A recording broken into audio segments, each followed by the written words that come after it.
Véronique, qui est maintenant super connue. Ah bon? Tu sais qu'il y a des gens qui ont repiqué la vidéo, des gens qui font des vitres. Des gens qui font des vitrailles? Des vitraux? Non, mais qui? Il y a, je sais plus, il y a 2-3 sites sur la restauration de vitraux, la préservation du patrimoine, qui ont demandé à repiquer la vidéo qu'on avait fait l'autre fois à ton assemblée générale. De Sagazan pour le pèlerin, c'est ce que j'ai vu. Et tu en connais un autre? Je pense qu'il y en a 2, ouais. Ah bon, écoute, merci le blog de Roubaix, de contribuer à la notoriété de Saint-Joseph, c'est quand même, c'est super, c'est un endroit qui en a besoin et qui le mérite. Donc aujourd'hui, l'édition du 1er mai, qu'est-ce qui se passe de...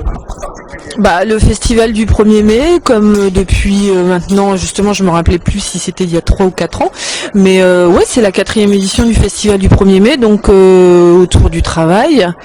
Et là, on est en train de vivre la fin de la journée avec un temps fort, avec un concert gospel. On est très content parce que on a eu des expositions de qualité. Il y a eu une reconstitution miniature de la rue de France par Monsieur Foutrin et par des jeunes gens, des enfants avec qui il a travaillé. Donc ça, c'était très chouette. On a une expo qui s'appelle Nous Pluriel, avec des photos et des valises de migrants, donc de gens qui sont venus s'installer, en l'occurrence à Méricourt, puisque c'est une expo qui vient du centre social de Méricourt.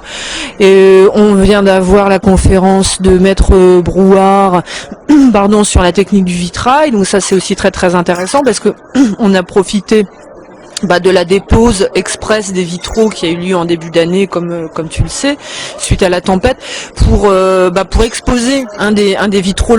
On a pris le songe de Joseph parce qu'on l'aimait particulièrement, et donc Maître Brouard a fait partager, je crois, sa passion pour le verre, le vitrail, la lumière, en se décrivant comme un passeur de lumière. Je trouve que c'est très beau. C'était à la fois poétique et un petit peu technique, ouais. Non, c'était très bien. Voilà, et donc là on attend le concert gospel, et on est particulièrement ravis aujourd'hui d'accueillir parmi les VIP Monsieur Van Dierendonck, avec qui on doit avoir une réunion le 10 mai ici pour parler de Saint-Joseph, de son état, de son devenir, du financement, des travaux. Et donc ouais, on est super contents. Moi je suis très très contente là. C'est un joli cadeau de 1er mai.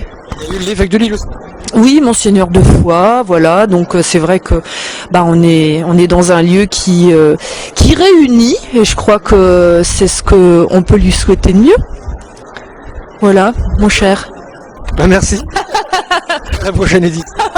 Écoute, quand tu veux, on a 6 rendez-vous cette année, donc 6 rendez-vous musicaux, donc surtout faut pas rater, faut en profiter, puis vraiment on a à cœur d'organiser à la fois du festif, du populaire, des choses plus pointues et toujours dans la qualité. Donc je crois que les amateurs de musique, d'insolites, de rencontres, ils ont toute leur place ici et ils sont les bienvenus. Voilà. Ce soir c'est du gospel.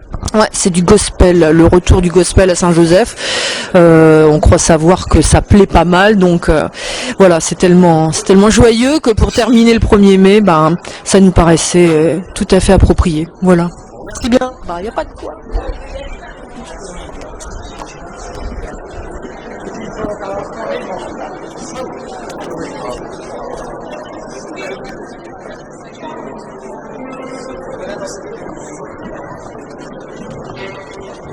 Donc on est ici à l'église Saint-Joseph. Que vous inspire l'église Saint-Joseph? J'ai de bons souvenirs ici. On a même fait il y a une dizaine d'années une messe radiodiffusée, je me souviens très bien. Et alors c'est évidemment une merveille parce que nous avons rarement des églises aussi bien conservées du 19e siècle, avec une décoration, avec tout un ensemble artistique et particulièrement cohérent. Et en ce sens-là, l'église Saint-Joseph est un très beau souvenir, je dirais, du christianisme du 19e siècle. Mais il y a quelque chose de plus maintenant, c'est que c'est aussi tout un quartier qui est là. Et la réunion que nous avons aujourd'hui le montre bien, illustre parfaitement toute cette vie de quartier avec cette population très, très diversifiée, cette multiplicité de religions, de statuts sociaux, avec ce marché. C'est vraiment une église qui est en même temps d'un quartier. Et en ce sens-là, je pense que c'est riche d'humanité, c'est riche de compréhension des uns et des autres, et je pense que par rapport au message du christianisme, c'est un très beau témoignage qui est donné. Nous, on est étonné, par exemple, que les vitraux partent enfin voilà, que l'église dépérit un peu. Alors, comment on peut expliquer qu'une église dépérit et qu'il n'y a pas de moyens comme ça qui sont mis? Alors, si vous voulez, la plupart des constructions religieuses ont été confisquées par l'État en 1905. C'est-à-dire que toutes les propriétés religieuses ont été prises par l'État et à partir de là, l'État s'engageait à les entretenir et par là même à la mettre à disposition des catholiques. Mais ça fait que sur ce plan, nous n'avons plus les ressources pour les entretenir et ça relève de la municipalité qui elle-même a des ressources essentiellement à l'impôt qui sont aussi limitées, on le comprend très bien. Alors je crois que les manifestations comme celle d'aujourd'hui ont permis de sensibiliser l'équipe municipale aux problèmes, en particulier des vitraux. Il y avait là un artisan vitrailliste qui a présenté ce genre de travail et je crois que des initiatives peuvent être relancées à partir de festivités comme celle-ci. Mais en même temps, vous comprenez, ce sont des choses qui sont des œuvres d'art, qui demandent beaucoup de travail, qui demandent aussi beaucoup de soins. Et comme nous avons quand même énormément d'églises sur la cité, sur l'ensemble de la région, personnellement, j'ai la charge de 400 églises, dont 75 nous appartiennent, les autres appartiennent aux municipalités. Ça coûte très lourd, ça coûte beaucoup le fait de devoir faire des vitraux, des toitures. Un certain nombre d'églises qui ont 75 ans, qui ont été faites après la guerre de 14, s'effondrent. C'est un immense chantier. Alors on peut pas suffire, mais enfin ça viendra. Moi j'ai une éducation catholique, bon je ne suis plus du tout pratiquant. Qu'est-ce que c'est qu'un évêque? Eh bien c'est le responsable de l'ensemble pratiquement du département du Nord. Et donc j'ai la responsabilité de l'animation avec les prêtres, bien sûr avec beaucoup de chrétiens. Je suis pas tout seul, mais je suis, si vous voulez, instance dernière, si vous voulez. C'est à la suite du Christ, le successeur des apôtres, qui doit faire l'unité de tout cela, à la diversité. Alors, demain je serai avec tous mes collaborateurs. Après, je serai dans le nord du diocèse, dans la région de Watt, par exemple, avec des jeunes qui demandent la confirmation. L'autre jour, j'étais à Dunkerque, si vous voulez. Puis il y a aussi la Pévèle.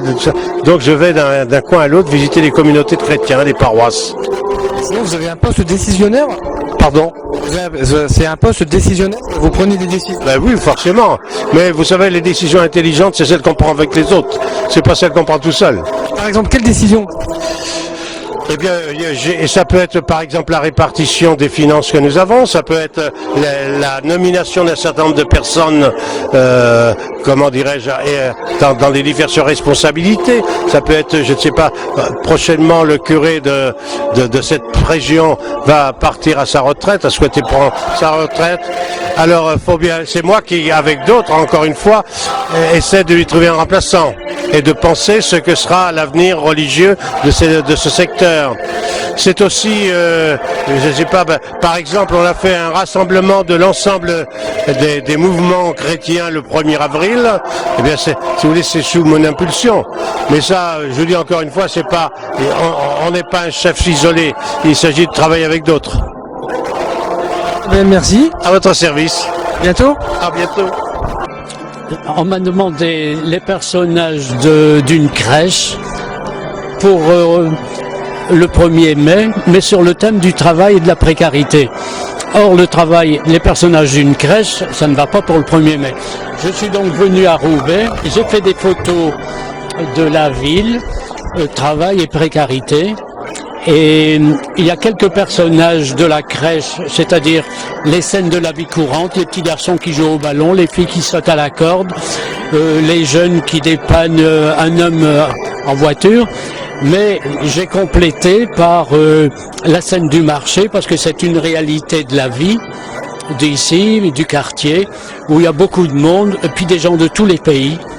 Et il y a une foule, de même que la précarité, c'était le terrain des gitans. Quand j'ai fait ce dessin-là, on m'a fait remarquer que eh ben, les grosses pierres avaient été retirées déjà parce que des gitans s'étaient installés. Alors je devais faire une roulotte. Je suis donc allé au camp des gitans de Villeneuve-d'Ascq, aux 4 cantons, puis j'ai essayé de rencontrer ces gens. Je pouvais pas faire une photo de loin, j'aurais été pris pour un espion.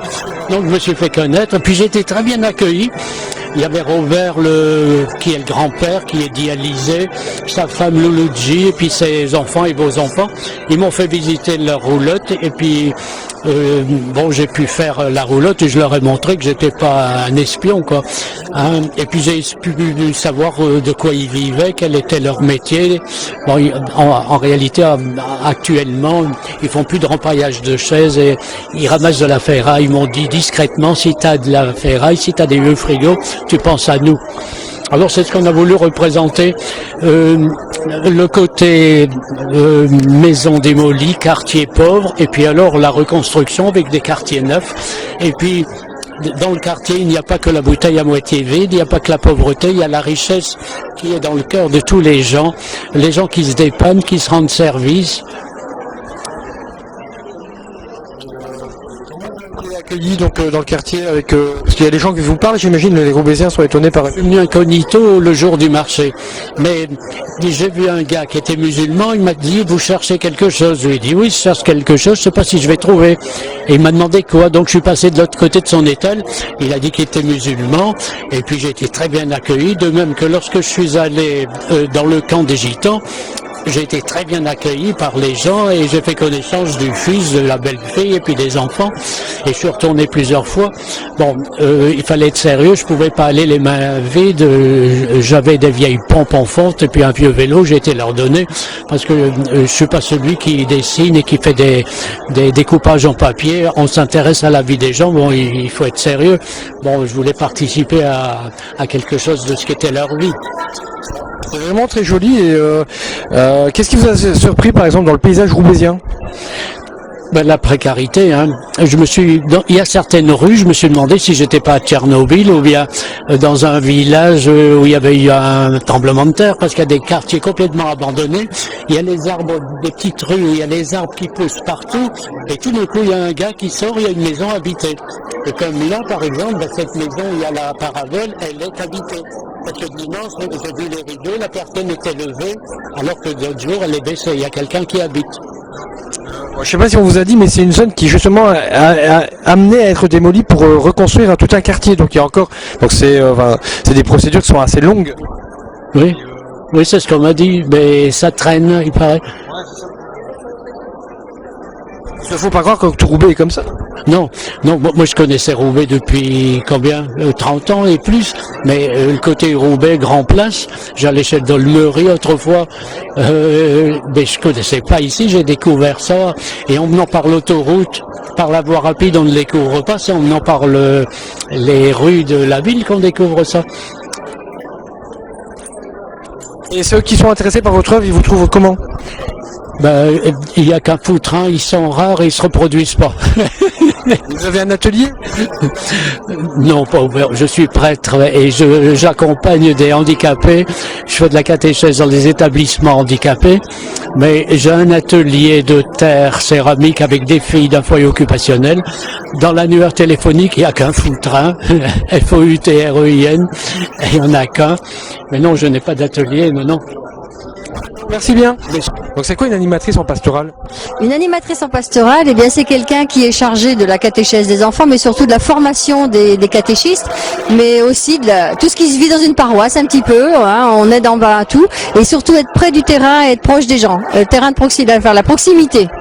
Alors comme je disais à l'évêque, moi je connais pas trop cet univers-là, même si j'ai une culture, j'ai une formation à la base chrétienne en fait.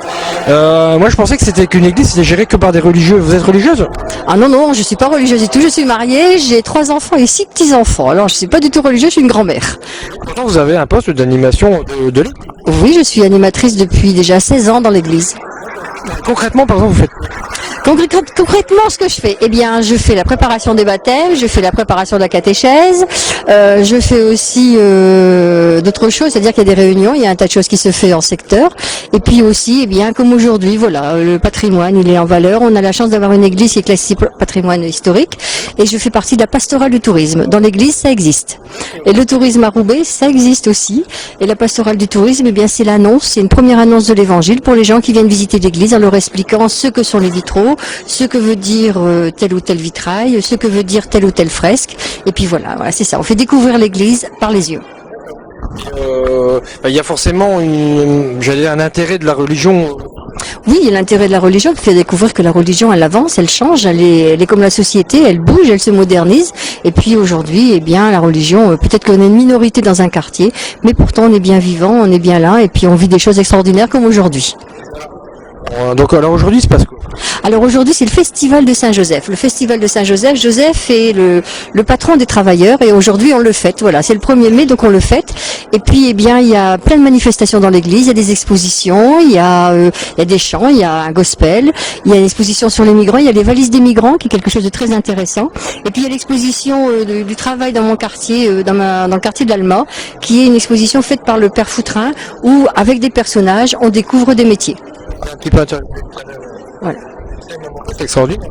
Oui, c'est tout à fait, c'est très très fort ce qu'il vit, c'est très fort ce qu'il fait. Mais en même temps, eh bien, on met des déclarations, hein, comme là, on est la journée du travail. Il y a une déclaration du MTTC là, du 1er mai. Il y a des affiches, il y a les affiches aussi pour Plastique, qui est actuellement en liquidation judiciaire. Eh bien là, on est solidaire de tous ces gens qui sont sans voix, et puis on porte un petit peu leur voix aujourd'hui. D'accord. Et c'est quoi le programme alors aujourd'hui? Alors le programme, eh bien, on visite l'église, il y a des petits jeux à faire, il y a du maquillage, on maquille les enfants, il y a même des grands-mères de 80 ans qui sont maquillées en papillon. Et puis ensuite, eh bien, on écoute un concert, voilà, tout simplement, dans un cadre qui est magnifique. Merci bien. Merci à vous.